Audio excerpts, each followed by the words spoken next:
Okay, let's dive right into this explainer.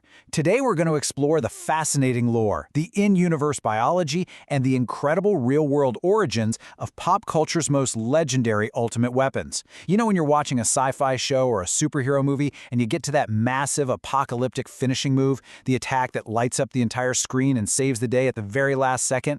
We love those flashy explosions, but how often do we stop and look under the hood to see how these fictional feats actually work? The mechanics behind them are just as fascinating as the explosions themselves. So let's break down the true anatomy of the ultimate weapon. So what actually defines peak fictional technology?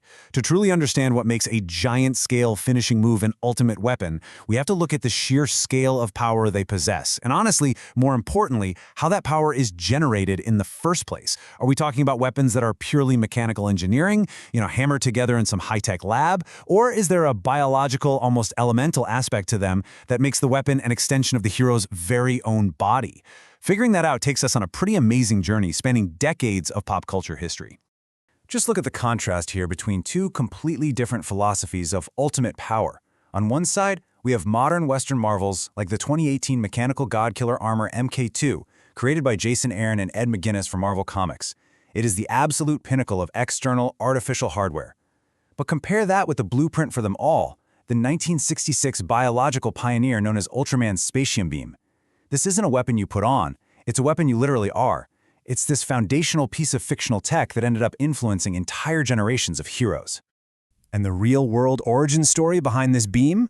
It is a total masterpiece of practical effects and pure physical dedication. The whole thing actually started with a legendary 1960s pro wrestler named Ricky Dozon. His famous karate chop strike was the direct inspiration for the beam's iconic firing pose. To capture that exact energy, the original Ultraman suit actor Bin Furuya practiced that pose an astounding 300 to 400 times every single day just to get the muscle memory perfect. Then, when it came time to put it on film in 1966, optical photographer Sadao Iizuka brought it to life by hand-drawing the visual effect, pulling inspiration directly from the ray guns he'd previously worked on for a Godzilla film.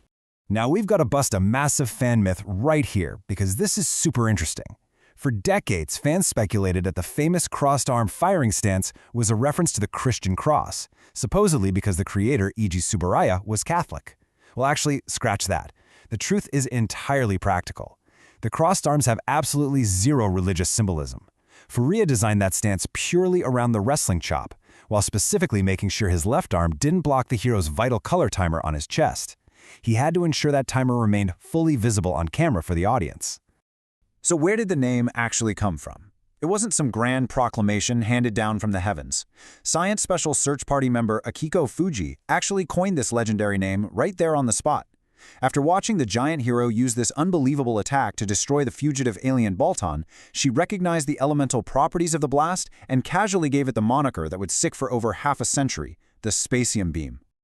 Okay, so the crucial piece of the puzzle here is understanding spatium itself. Spatium isn't just magic, it's a highly specific extraterrestrial substance. It's an alien element that acts as Ultraman's core energy source. And what's really fascinating is that this substance is equally distributed throughout the hero's entire body. It's the exact same stuff that allows him to achieve anti-gravity flight, but when it's concentrated, boom, it acts as the deadly ammunition source for his explosive finishing move.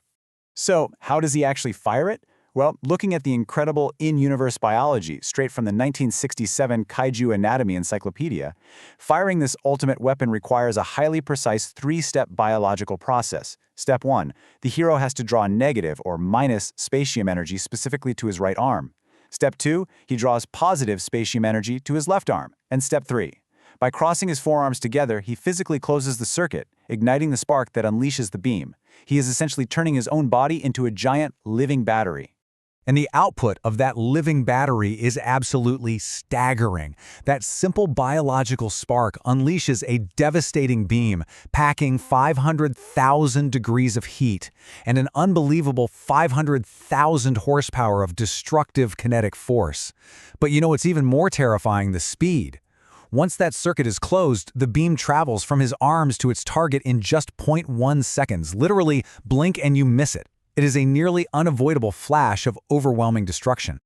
But hey, even ultimate weapons have their limits, right? A weapon is really only as good as what it can destroy, and the lore is packed with brilliant counters to the Spatium Beam. Some foes, like the insect monster Antler, simply had hides too thick to penetrate. Others were a bit smarter, like Alien Baltan 2, who used a Spellgen reflector to bounce the energy right back. But for sure, the most infamous failure of the ultimate weapon was against the space dinosaur Zeton. Zeton didn't just survive the beam, it absorbed the spatium energy entirely and fired it right back into Ultraman's color timer, dealing him his very first devastating defeat. What's amazing about a weapon of this magnitude is how it shifts the culture around it, even inside the fictional universe itself. The sheer power of the beam actually inspired humanity. The brilliant character Mitsuhiro Ide successfully reverse-engineered and weaponized the spatium element, creating the Mars 133. It's a handheld beam rifle that flawlessly mimics the giant hero's destructive output. It proved that this biological marvel could bridge the gap directly into mechanical engineering. All right, let's move into Section 1, Generations of Ultra Beams. Now that we've established the foundation of this ultimate weapon, you can really see how this technique evolved over the decades across totally different generations. The original Ultraman used a strict, perfectly perpendicular plus sign stance, but when Ultraman Jack took over, the suit actor had to build the movements from the ground up without the original actor's body motions. The result? A tilted, almost X-like posture. By the time we get to Ultraman Powered, the Mega Spatium Beam channels raw plasma spark energy to ramp the heat up to an astonishing 100 million degrees. And finally, you have Ultraman Dynasolgen Beam, which skips the traditional charging phase entirely, firing instantly without any premotions. It's the exact same biological foundation, but with incredible evolutionary variations. Ultimately, the lore reveals a pretty fascinating truth. This ultimate weapon isn't unique to just one single hero. The Spatium Beam is actually the standard baseline technique. Every single Ultra hero from their home world, the Land of Light, must learn and master the Spatium Beam first. It's literally the equivalent of learning to walk before you run, serving as the required prerequisite before they can go off and develop their own unique, personalized beam variations. Which brings us to Section 2, the real-world physics of an Ultra weapon. Okay, now for the absolute most mind-blowing part of this whole explainer. What happens if we apply real-world physics to this? We know the lore, we know the biology, but what would actually happen if this 500,000-degree beam was fired in our real world? Well, according to science fiction analyst and university professor Rikao Yanagita, we often misinterpret how these beams work. The Spatium Beam doesn't act like a clean-cutting laser. Because of how it triggers massive explosions, Yanagita suggests it acts way more like a giant microwave. When it hits, that 500,000-degree heat melts the monster's outer hide into plasma, penetrates deep into the tissue, and violently boils their internal bodily fluids until the immense pressure causes the creature to literally erupt from the inside out. Gross, but absolutely fascinating. To put some real-world math to that kind of destruction, Yanagita analyzed a specific scene from the film Shin Ultraman, where the hero used a variant called the Spatium Beam 133 to completely obliterate the electric monster Naranga, along with a massive mountain sitting right behind it. Yanagita calculated the mass of the mountain and the speed of the destruction.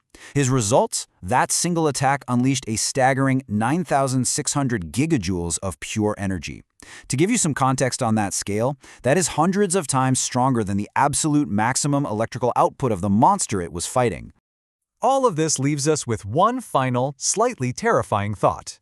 When we watch these epic battles, we always see the brave human defense forces standing just hundreds of feet away, cheering their hero on. But, applying our real-world physics for a second here, if a giant hero unleashes a 500,000-degree flash of light that instantly ionizes the air into a massive plasma reaction, wouldn't standing anywhere near that blast radius give all those poor innocent human bystanders instantaneous and incredibly severe ultraviolet sunburns? It really makes you rethink the collateral damage of superhero ultimate weapons, doesn't it? Definitely a fun detail to keep in mind the next time you see a giant monster explode on screen. Thanks for joining me for this explainer. Stay curious and keep asking questions about the amazing worlds we love.